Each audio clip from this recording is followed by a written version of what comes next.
मित्रों, सादर जय श्री हरि। इस चार धाम की श्रृंखला में आपको चारों धामों की संपूर्ण जानकारी देने वाले परम पूज्य गुरुदेव भगवान महाकाल के आशीर्वाद से,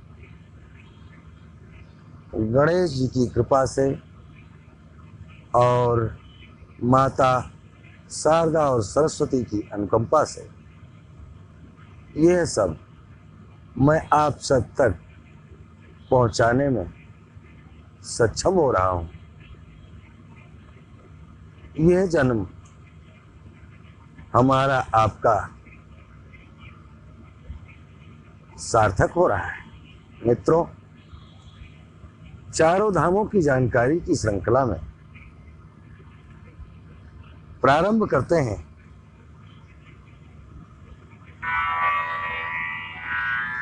श्री द्वारिका से।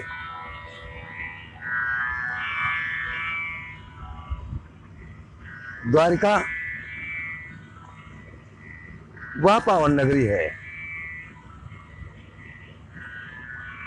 जिसमें भगवान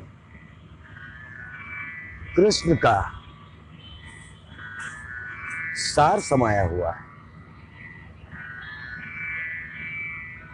जन्म मथुरा में, बचपना गोकुल में, जवानी हस्तिनापुर में और प्रौढ़ावस्था में भगवान कृष्ण ने द्वारिका में समय बिताया। मित्रों,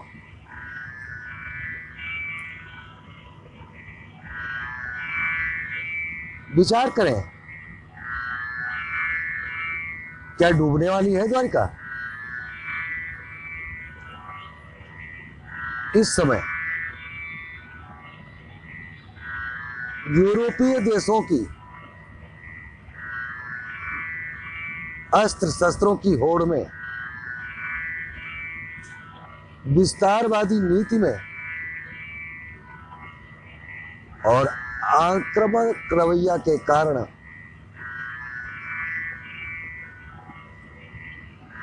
कई देश लूटे, टूटे, बर्बाद हुए। जितनी आग की गर्मी होती है उससे कहीं हजार गुना ज्यादा प्राण व ऊर्जा की गर्मी होती है। मित्रों, जितने जीव मारे जाते हैं, जंगलों में आग लगाई जाती है, इस पाप के ताप के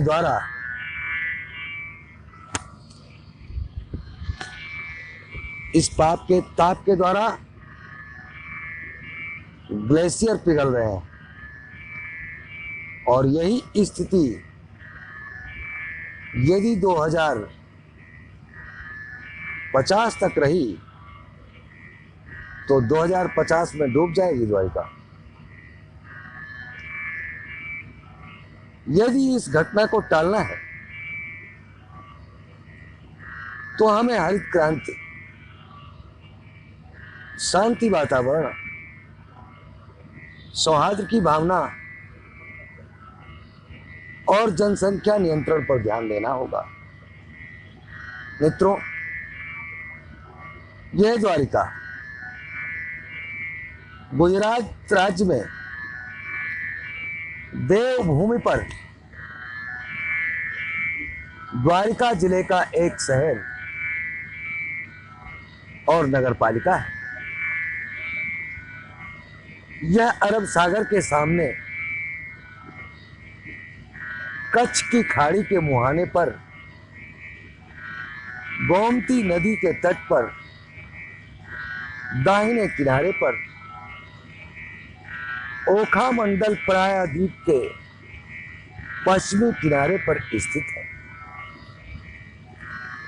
मित्रों, यहां भगवान कृष्ण के शंख और उनसे जुड़ी कई अलौकिक वस्तुएं भी हैं। भगवान कृष्ण को समर्पित एक भव्य मंदिर है। यह भारत में स्थित गुजरात राज्य के सौराष्ट्र क्षेत्र में जिला देवभूमि द्वारिका में कृष्ण के द्वारा स्थापित गई भगवान कृष्ण तथा पूरे गुजरात की राजधानी है। मित्रों, वर्तमान में इसका नगर पालिका के रूप में प्रकार है द्वारिका नगर पालिका। यह समुद्र की ऊंचाई से 0 मीटर और 0 फीट है, यानी समुद्र के अंदर में स्थित है। यहाँ की जनसंख्या 2011 की जनगणना के अनुसार 38,873 लोग थे। यहाँ पर गुजराती भाषा बोली जाती है।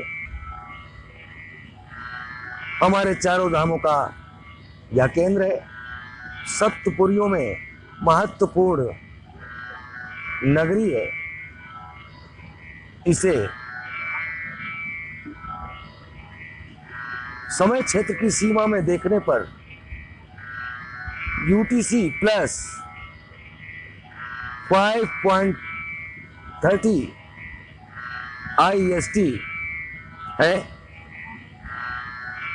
इसका नत्थी नंबर है 361335 361335। यहाँ का जो वाहन का नंबर होता है वह GJ 37 से शुरू होता है। मित्रों, चार धाम बद्रीनाथ, जगन्नाथपुरी, रामेश्वरम, जिसमें द्वारिका मुख्य धाम है। मित्रों, द्वारिका में भगवान कृष्ण को समर्पित द्वारिकाधीश मंदिर, जो चार धाम कहे जाने वाले 4 पवित्र हिंदू तीर्थ स्थलों में से एक है, जिसकी स्थापना आदि गुरु शंकराचार्य सन 686 से 717 ईस्वी के बीच में देश के चारों कोनों में की एक मठ केंद्र में स्थापित किया गया था और यह द्वारिका मंदिर परिसर का हिस्सा है। द्वारिका भारत के 7 सबसे प्राचीन धार्मिक शहरों में एक है। द्वारिका कृष्ण तीर्थ यात्रा सर्किट का हिस्सा है, जिसमें वृंदावन, मथुरा, बरसाना, गोकुल, गोवर्धन, कुरुक्षेत्र, द्वारिका और जगन्नाथपुरी शामिल है। ये भारत सरकार की हेरिटेज सिटी डेवलपमेंट एंड अमेंटेशन योजना HRIDAY योजना के तहत नागरिक बुनियादी ढांचे के विकास के लिए चुने गए देश भर के 12 विरासत शहरों में से एक है। शहर में 16 दिनों की बरसात के मौसम के साथ एक गर्म शुष्क जलवायु है। यहाँ पर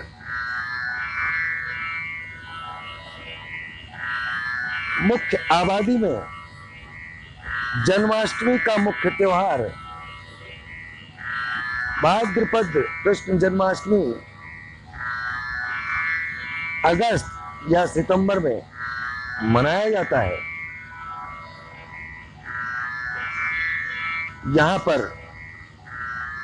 आने के लिए रेलगाड़ी Dwarka railway station, broad gauge railway station line पर है, जो जामनगर से लगभग 137 किलोमीटर यानी 85 मील की दूरी पर अहमदाबाद से ओखा तक चलती है। वायु रास्ते से अगर आते हैं तो वहां का निकटतम हवाई अड्डा जामनगर हवाई अड्डा है, जहां से द्वारका 131 किलोमीटर दूर है। अगर आप सड़क से आते हैं तो राजकोट से 217 किलोमीटर 135 मील, सोमनाथ ज्योतिर्लिंग मंदिर से 235 किलोमीटर और अहमदाबाद से 378 किलोमीटर यानी 235 मील दूर है। यहाँ पर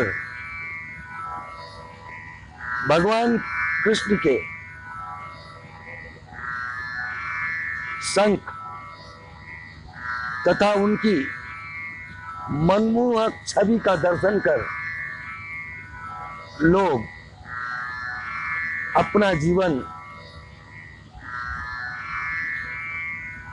सफल करते हैं। द्वारका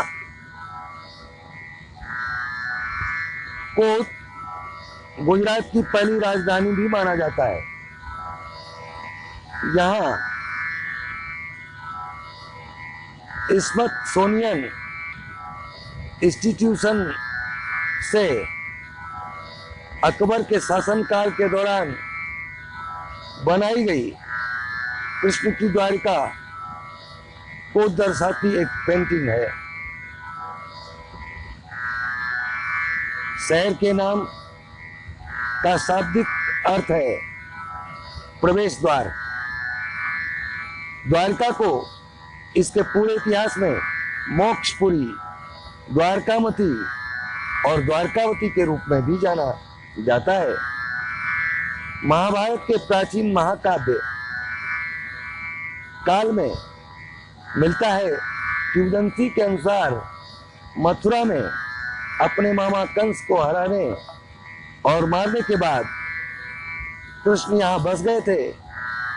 कृष्ण के मथुरा से द्वारका प्रवास का यह पौराणिक वर्णन गुजरात की संस्कृति से निकटता से जुड़ा है। कहा जाता है कि कृष्ण ने 12 को पुनः प्राप्त किया था। योजन या 96 वर्ग किलोमीटर 37 वर्ग मील भूमि समुद्र से द्वारका बनाने के लिए कृष्ण ने ली थी। पौराणिक मान्यता के अनुसार वैदिक भारतीयों द्वारा द्वारका को सौराष्ट्र में राजधानी के रूप में स्थापित किया गया था। यादव जो मथुरा से चले गए थे वो यहाँ अपना राज्य स्थापित किया। जब शहर को कौशस्थली थली के रूप में जाना जाता था। इस अवध के दौरान शहर का पुनर्निर्माण किया गया और इसका नाम द्वारिका रखा गया। मगध के राजा जरासंध से युद्ध करने के बाद जब कृष्ण ने फैसला किया तो मूल निवासियों की एक अनुकूल आबादी ने भी इन्हें द्वारका में बसने के लिए प्रेरित किया। मथुरा से पीछे हटने के लिए राज्य, जिसे यदुवंशी साम्राज्य के रूप में भी जाना जाता है, की स्थापना तत्कालीन शासक कंस के पिता उग्रसेन ने की थी और बाद में कृष्ण फले फूले और अपने डोमेन का विस्तार किया। ऐसा भी कहा जाता है कि कृष्ण ने अपने परिवार के साथ भेंट द्वारका में निवास करते हुए द्वारका से अपने राज्य का प्रशासन चलाया। कृष्ण को समर्पित यह शहर द्वारकाधीश मंदिर मूल रूप से लगभग 2500 साल पहले बनाया गया था, लेकिन महमूद बेगड़ा शासकों द्वारा नष्ट कर दिया गया था और बाद में 16वीं शताब्दी में फिर से बनाया गया था। मंदिर द्वारका मठ का स्थान भी है, जिसे शारदा मठ या पीठ या पश्चिमी पीठ के नाम से जाना जाता है। शंकराचार्य द्वारा स्थापित 4 पीठों में से एक धार्मिक केंद्र हिंदुओं के लिए एक महत्वपूर्ण तीर्थ स्थल के रूप में द्वारका में कई उल्लेखनीय मंदिर हैं, जिनमें रुक्मिणी देवी मंदिर, गोमती घाट और बेट द्वारका शामिल है। द्वारिका के भूमि अंत बिंदु पर एक प्रकाश स्तंभ भी है। पुरातत्व के हिसाब से अरब सागर में तट और अपतटीय द्वारिका में पुरातात्विक जांच भारतीय पुरातत्व सर्वेक्षण द्वारा की गई है। 1963 में जमीन पर की गई पहली जांच में कई कलाकृतियों का पता चला। द्वारिका के समुद्र की ओर 2 स्थलों पर किए गए उत्खनन से जलमग्न बस्तियों, एक बड़े पत्थर से बने घाट और 3 छेद वाले त्रिकोणीय पत्थर के लंगर का पता चला। बस्तियां बाहरी और आंतरिक दीवारों और किले के गढ़ों के रूप में हैं। एंकरों प्रतीकात्मक वर्गीकरण से यह अनुमान लगाया जाता है कि द्वारका भारत के मध्य राज्यों की अवध के दौरान एक बंदरगाह के रूप में विकसित हुआ था। तटीय कटाव संभवतः एक प्राचीन बंदरगाह के विनाश का कारण था। वल्लभी के मैत्रक वंश के मंत्री सिंहादित्य के 574 ईस्वी के तांबे के शिलालेख में द्वारिका का उल्लेख है। यह द्वारिका के राजा बराहदास के पुत्र थे। पास का बेट द्वारिका द्वीप एक धार्मिक तीर्थ स्थल है और उत्तर हड़प्पा काल का एक महत्वपूर्ण पुरातात्विक स्थल है, जिसमें 1570 ईसा पूर्व की एक धर्मोल्यूमिनेसेंस तिथि है। द्वारिका के राजा बारादास के पुत्र गरुड़ का सिंहादित्य का एक पुरालेखीय संदर्भ पलिताना में पाए गए 574 ईस्वी की एक तांबे की प्लेट पर खुदा हुआ है। मित्रों, एरिथ्रियन सागर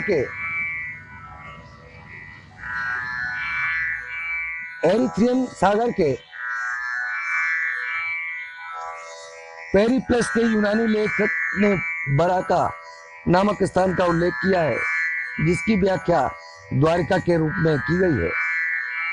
टलेमी के भूगोल में किए गए एक संदर्भ में बराक की पहचान कांथिल्स की खाड़ी में एक द्वीप के रूप में की गई है, जिसका अर्थ द्वारिका भी माना जाता है। देश के चारों कोनों में आदि शंकराचार्य 686 से 717 ईस्वी द्वारिका स्थापित 4 धामों में से एक को एक मठ केंद्र के रूप में स्थापित किया गया था और यह द्वारिका मंदिर परिसर का हिस्सा है। 885 ईस्वी में मंदिर का जीर्णोद्धार शंकराचार्य पीठ के प्रमुख नृसिंहश्रम द्वारा किया गया था। 1247 में मोहम्मद शाह ने द्वारिका पर आक्रमण किया और मंदिर को क्षतिग्रस्त कर दिया। इस लड़ाई के दौरान 5 ब्राह्मणों बिराजी ठाकर, नाथू ठाकर, करसन ठाकर, बालजी ठाकर और देवासी ठाकर ने उनके खिलाफ लड़ाई लड़ी। उनकी मृत्यु हो गई और उन्हें शहीदों के रूप में सम्मानित किया गया। उनके सम्मान में मंदिर के पास एक मंदिर बनाया गया था और इसे पंचपीर के नाम से जाना जाता है, जो मुस्लिम मूल का एक नाम है।